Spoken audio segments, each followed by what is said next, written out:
Hey there, baseball fans, it's Ben, and I'm back with a very special video about a baseball card story that if you look a couple videos back from me, and I'll try to put a link somewhere in here to this original video, a card I picked up at a card show for about, I think it ended up rounding into actually about 20 cents for the card, a 1982 Topps Eddie Murray card, number 390.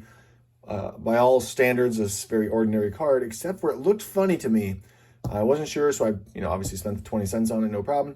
Came home, did the research, and I believe it was a Blackless Eddie Murray card from 1982 Topps, which is super rare. It's from the C sheet of that series, and there were very few of these Blackless cards produced there where the black ink is missing entirely from the card. So kind of like the no-name Frank Thomas, except for this one is probably that it was missing black ink entirely. It means that it didn't have the position listed on the left-hand side, and the normal facsimile signature across the front is missing. And in this case, maybe ghost faded a little bit, but in any case.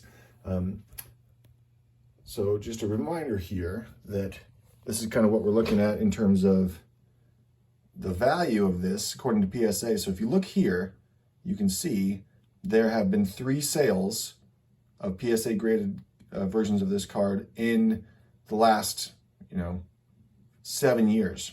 First one being 2017, which sold for $905 at PSA 7. And then a year later, or almost a year later, 2018, the same person sold another PSA 7 for $595. So this solitaire one person had 2 versions of the 7.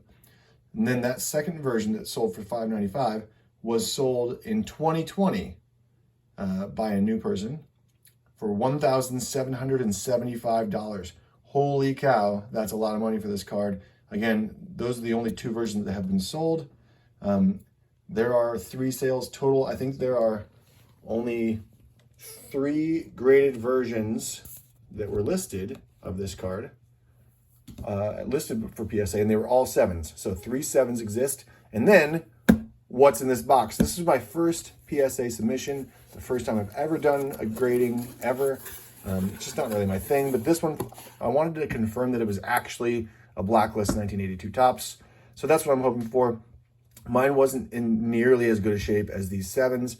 I wasn't expecting a 7 here. I don't know what's in here. My guess was a 4 based on the way the card looked to my untrained eye. So we're going to open it up and find out. You're going to find out with me what we have here. This is so exciting. The foundation of all great collections. Thanks, PSA. Lots of bubble wrap here. Oh man, there it is. I see it. All right, we've got the back of the card.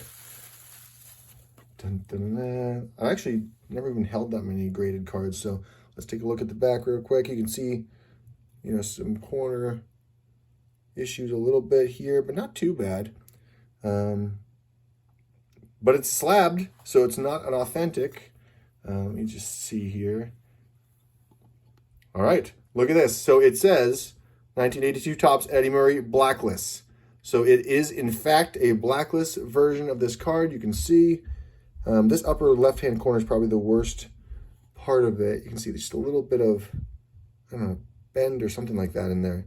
It's not terribly on center. The corners are all a little rough. So again, I was expecting a 4. So let's find out what we got. 3.5. So I guess I was pretty close. I'll take it. Awesome. So I have now the 4th PSA graded version of this card in existence. So it's a Pop 4. There are 3 ahead of it that are all 7s.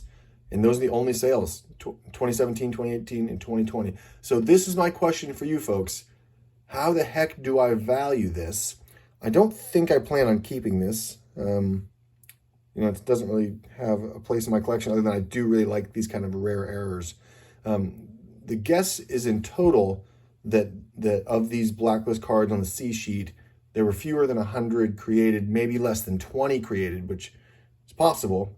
Like I said, there are only 4 of them ever graded. So knowing that in 2020, the last one sold for $1,775 at grade of 7, what do we do for a 3.5?